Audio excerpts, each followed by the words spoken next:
Hello and welcome to this week's episode of Fine is a Four-Letter Word. My guest today is Rick Herrmann. Welcome to the show, Rick. Hi, Lori. How are Rick and you? I'm doing well, thanks. Rick and I met through LinkedIn because we were both guests on another show, another podcast, and I invited Rick to come on and tell his Fine story today. So I appreciate you being here. I'm going to jump right into it and ask you, what were the values and beliefs that you were raised with that contributed to you becoming who you've become? Yeah, I grew up in New England. Both of my parents were from very humble backgrounds, and they instilled the values of hard work. Certainly, it was front and center for us all the time. My dad was an engineer and an entrepreneur, and had his own company. And I watched him leave the house at 5:30 every morning, come home at 6:30 every night. Right, it was very, very different where we're on 24/7 now all the time. But Yeah. that would be the equivalent. But they really instilled, that value of hard work, of doing things that mattered, which led me into the tech field as well. Mm-hmm. Yeah. What values do you feel like are the highest on your ranking list if you had to pick three today? Yeah, for me, and I think this comes from being a leader and a manager in tech for so long, is care and compassion for your people, Mm. first and foremost. I should probably say my family is probably the thing that I value most, right? Mm-hmm. And that uh, wanting the best for my I have a tween and a teen. Okay. Right. But, I put my family first. And after that, work comes a very close second. And I think, the caring and compassion for the people that you work with, it's interesting. We see these swings, right? Of, work is supposed to be your family. And then other people are like, no, work is nothing. You shouldn't be, you should not, think of your work colleagues as your family. I like to think of my work colleagues as family. You probably spend more time with your work colleagues than your family. So my family first, compassion and caring for others, and then do something big. And it was always and that's one of the reasons I got into the tech industry, was the ability to do really big things that have big impacts on others. Early in my career, I had worked on a program where we had an opportunity to bring hundreds of millions of computers to underserved communities and in places around the globe, and doing big, impactful, purposeful things like that has been kind of core and central to what my life has been about thus far. Yeah, that's really cool because I talk to a lot of people, clients and people on the show who feel like they don't have a purpose or they're not sure what their purpose is. And it sounds like you discovered yours early on. Yeah, it's interesting. I discovered mine through my work, and it's interesting, Lori, when you think about the environment that we're in today, and um, you have to have a balance between that purpose of work and purpose outside of work. I think when I was writing my intro to you, I said, you said, what's, describe yourself. I'm like, always on tech exec, right? I'm not sure that is always a good thing. You have to balance, purpose between your working life and your personal life, because at the end of the day, as I've learned, right, and as many people in tech have learned, I think we've had something like 700,000 layoffs in the last 24 months. That purpose of your work can go away pretty quickly, Mm-hmm. and so having that purpose outside of work as well is really important. But you are right. I found a really deep passion. I think everybody tells you early on in your career in tech, they're like, pursue your passion, right? If your passion is, applying technology in healthcare to, help solve some really significant health problems. If it's digital equity and digital access, which is something that I was really engaged in for a long time, or whether it's supporting both the civilian side and defense side of government, right? Serving those who serve, right, has always been a really great, purposeful thing that has inspired me, and I find a lot of people in sources of inspiration in that. Yeah, I don't think that purpose is necessarily just related to work, Right. right? Like you mentioned, um, your family being your top value. And so it's like, okay, well, what is your purpose overall in life? Yeah. And it's as I'm saying this, I'm just wondering too. I'm going to throw this question out because it Yeah. came to my head. Can you have more than one purpose? And would like is that something that people could have? Yeah. I think purpose one is to provide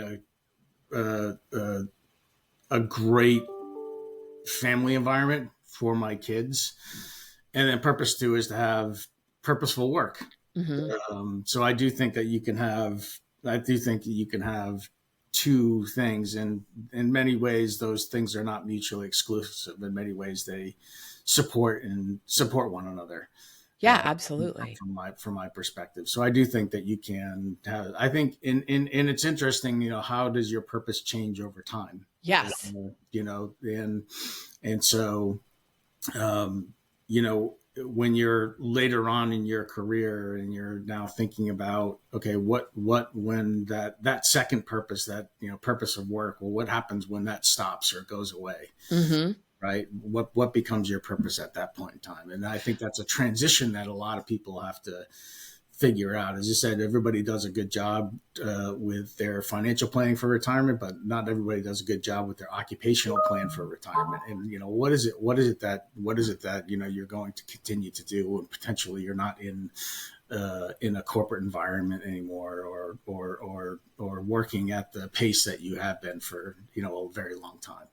Yeah, I think you and I talked about this in our conversation, our pre-show conversation, about how people get so attached, they attach their title or what they do in work world to their sense of being who they are. And then when they don't have that anymore because they've gotten laid off or they've retired or they've chosen to go do something different, they're kind of lost because they've identified themselves as their job.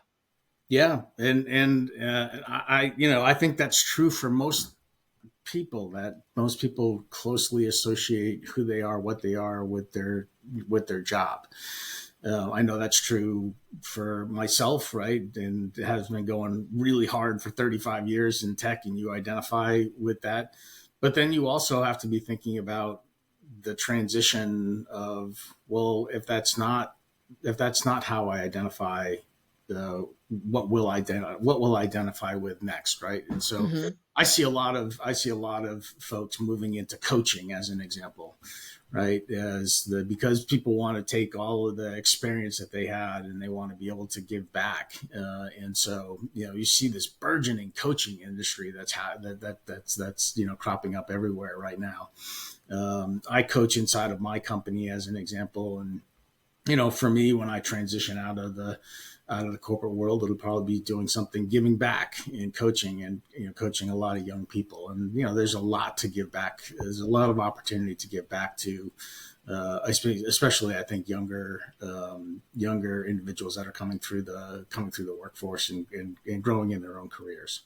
Yeah. Do you see, since you mentioned the younger generations, do you see um, them having a clear or less clear grip on what their values are and how they're showing up? Yeah, I think it depends on who you talk to, right? I'm not always my experience is maybe a little bit different than what you might read in the press sometimes, right? Um, I find the many of the younger generation are very purpose driven. Hmm. I think everybody would probably agree on that, right? That there's so many challenges now, right? Yeah.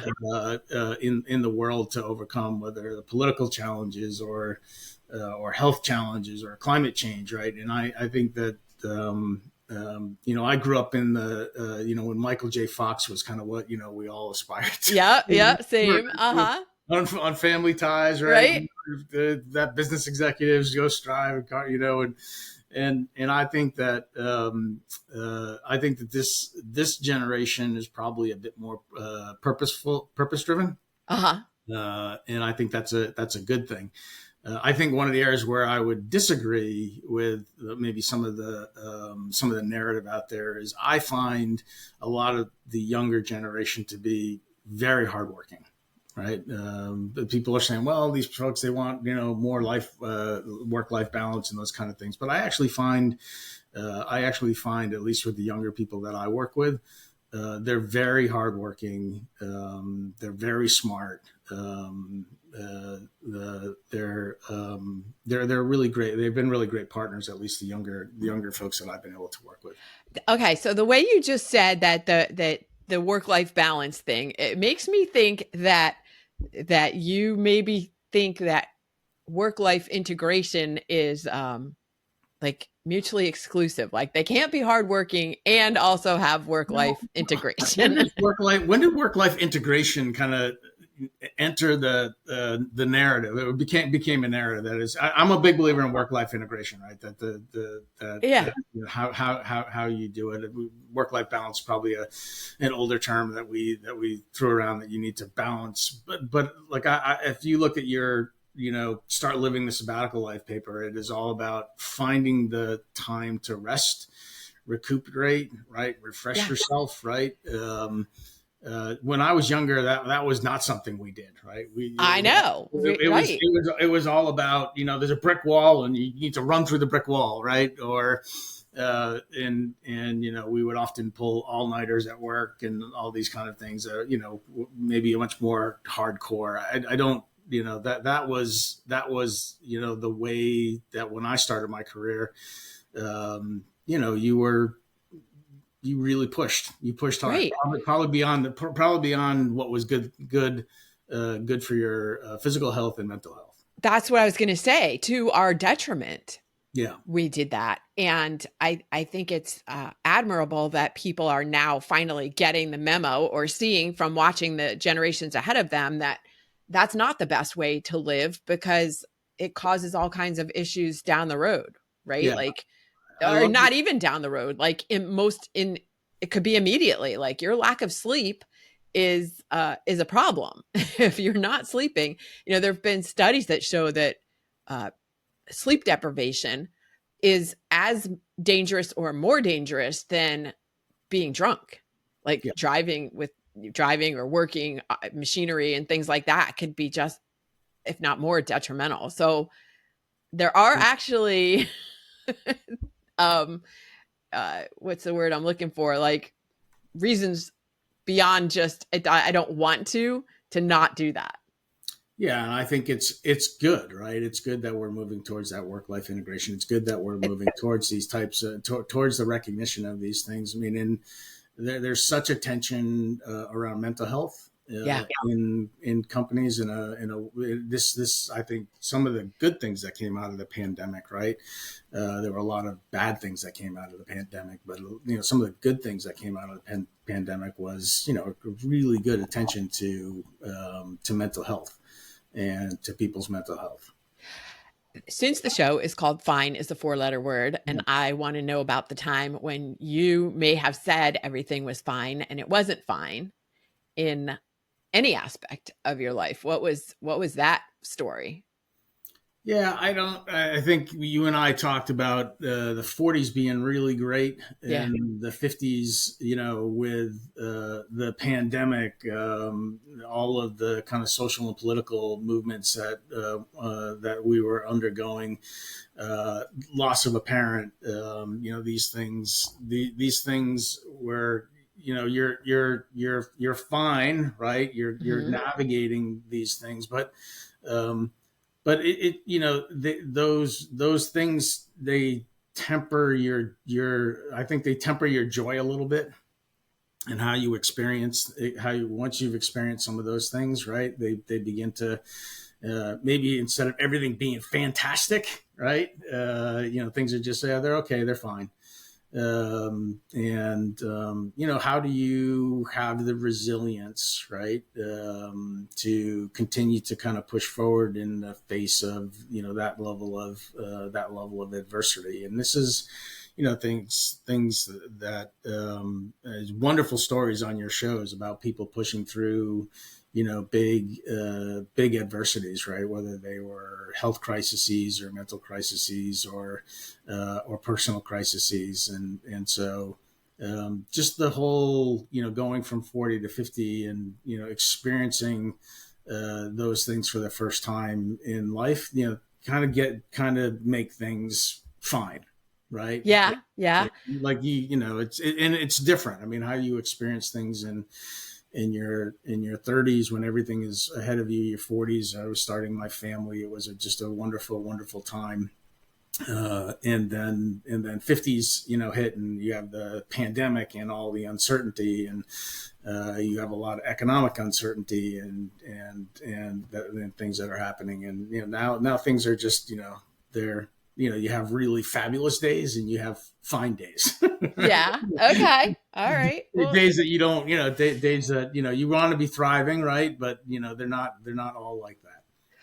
right. Well, of course, we're going to have emotions that come Yeah, in, and some emotions feel better than others. And yeah, the point of being human is to feel them all.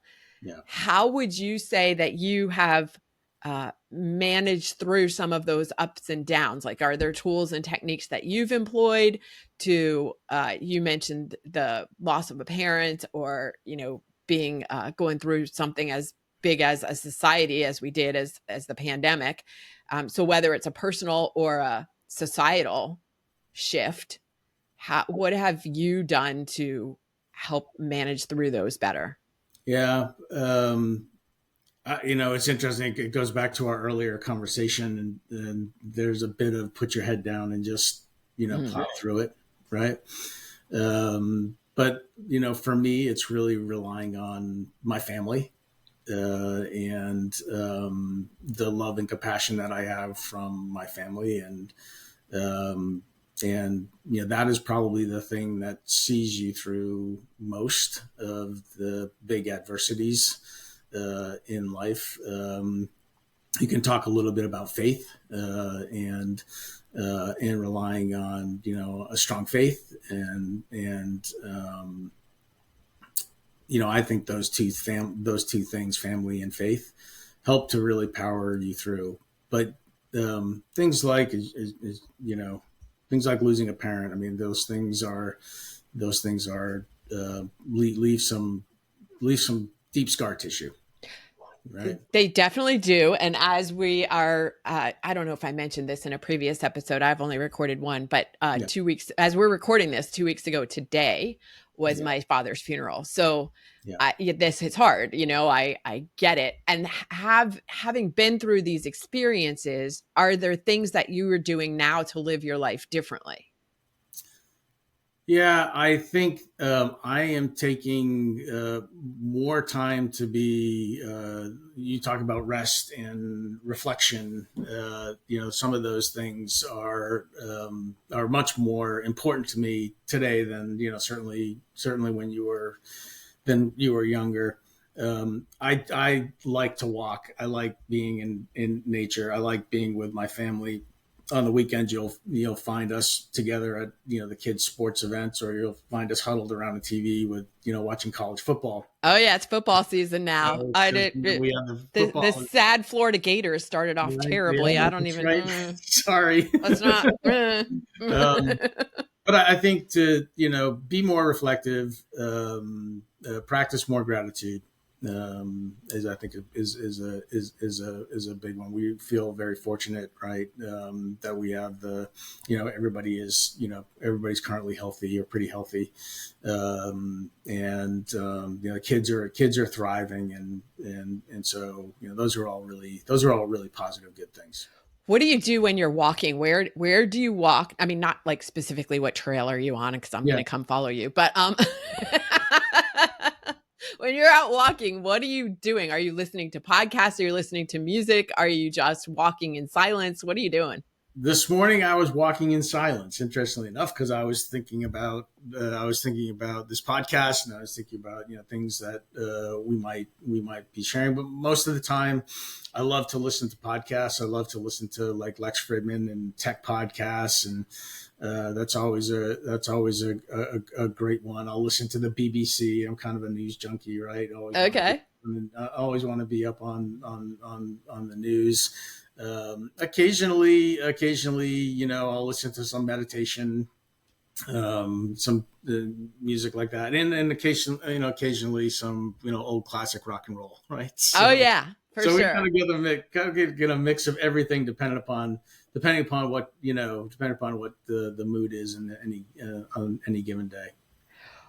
Because you're a leader in a tech company, and this is a practice that you're doing, that you're out walking and you're uh I think the Japanese call it nature bathing. Like you're Okay. out walking and you're just in nature and you're sometimes listening to things, but sometimes just being in silence.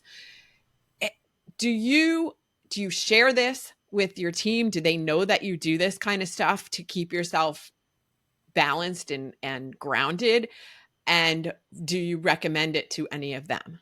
Yes, and sometimes we take them on a walk with us, and Oh, that's awesome. sometimes we'll just do walking calls together, where there isn't necessarily a business agenda, right? It's just a matter of kind of catching up and connecting, right? Connecting is so important, right? If you're leading people, right? Just connecting, not just always on the business, but connecting at a personal and interpersonal level. So sometimes we'll just have a walking call, and then those can be cathartic because sometimes you're just expressing frustrations of certain Yeah. things that are going on, right? And you're not trying to solve anything. Most of the time, we're trying to solve problems, but it can be cathartic just to be able to air frustrations and have really open, candid conversations.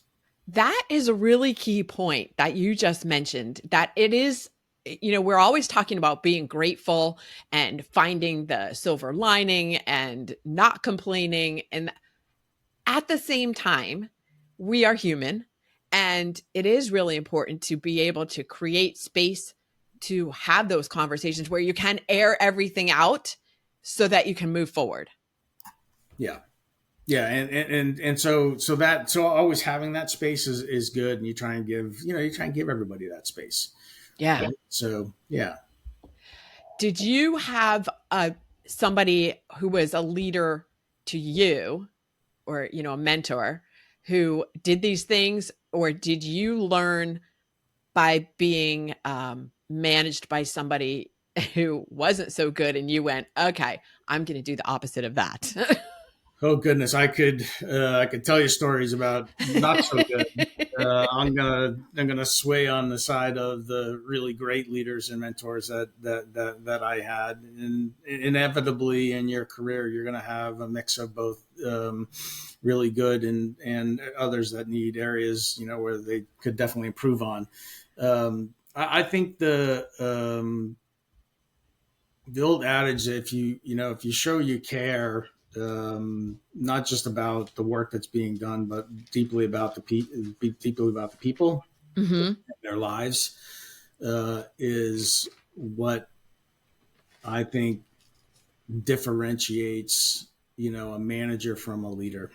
It's that care and that compassion, and you can still get hard things done, but you can do it in compassionate ways, Yeah. and and yeah.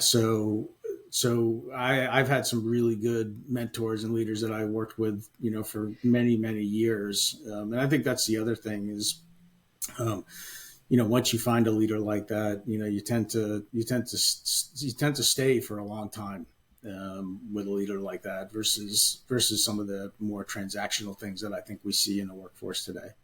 Yeah, absolutely. It's I love that you brought that up, because this over this weekend I woke up thinking about my Zen leadership program and how to define somebody who practices Zen leadership. And I was thinking, it's more about becoming somebody that people want to support, not just follow. Like people talk about people following their leaders, but it's really not about following. It's about becoming somebody that your team wants to support, because when they support you, they're supporting themselves, and the whole overflow.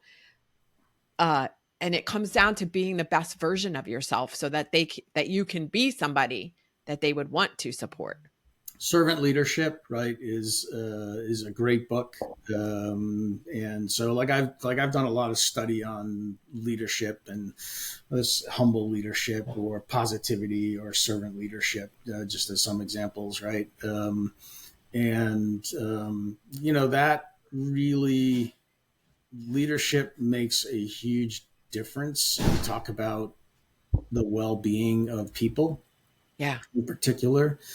Um, you know, really um, positive, compassionate leadership, which they're when you see it not happening, right? You can see the impact on people between the two different styles, and there's lots out there, and you see a lot of troubling stories, right? You see people posting on LinkedIn Yeah. and other things of when they don't have that kind of strong leadership. That it's very difficult. It's very difficult on people physically. It's very difficult on people mentally. And yeah, Leadership is like a really big buzzword, I feel like, these days. Like everybody wants to hire leadership consultants to come teach their people how to be better leaders. yeah, Do you think that stuff, do you think that that that works? Or like, can you bring in somebody to teach somebody how to be a leader, or is it really much more learned by watching somebody who is in a leadership position, or experiencing, having that kind of leadership ahead of you? yeah. I think a lot of it is your experience. I don't, Yeah. and your, we used to have phrase, your lived experience, right? So I think I think a lot of it has to do with what you've. It's almost like parenting, right? When as a child, you tend to emulate a lot of what you see. It's the same thing when you're early in your career and you see really great acts of leadership. Those are things that you want to emulate, and I think everybody kind of builds their own portfolio, their own style over time when you move from being an individual contributor into a manager and into a leader. But I think the most important thing is leadership can be servant, it can be kind and compassionate.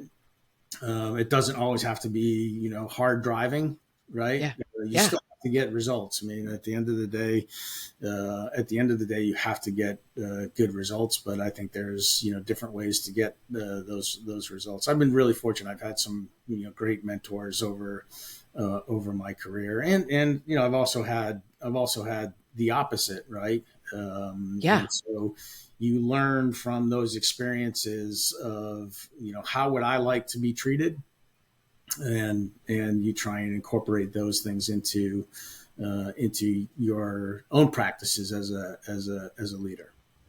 Yeah. What's the one piece of advice that you would give to someone on your team, or someone who's listening, who is feeling like they don't have they don't have it all together, and they're trying to like find the purpose of what they're doing? Like they're doing their thing, but maybe they don't feel like they've really stepped into their purpose yet. um, they're working hard, but they just don't have it all Don't together feel yet. don't feel like the purpose or energy is there. It's interesting. We were always coached. Pursue the things that you're passionate about. Hmm. And there's the balance between economic reality and pursuing your passion, Hmm. right? That I happen to be fortunate that both my passion and economic reality kind of aligned with one another. But I would say, you have to,